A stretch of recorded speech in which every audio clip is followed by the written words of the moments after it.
another ideal gas law problem.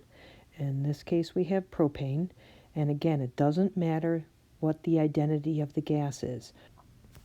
The result is going to be the same for all ideal gases. Let's look at our measured number.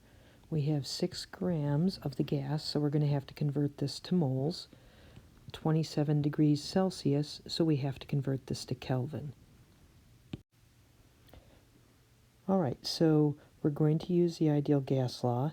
In this case, we're solving for volume. So we've solved our ideal gas law for volume, and we're going to make the substitution here that N moles of gas is going to be equal to the mass divided by the formula weight. We're going to do this substitution because it allows us to get through the problem faster. We don't have to write out a separate value for moles.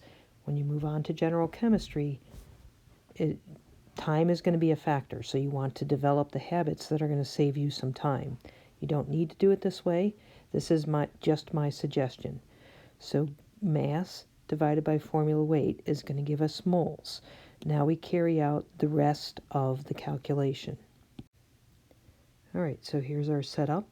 As a check, we can look at our units. You see grams cancel, moles cancel, K cancels, and atmospheres cancel.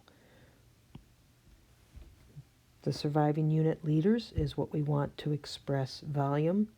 We look at our sig figs, and we see we're going to be limited to 2 sig figs by this measurement here.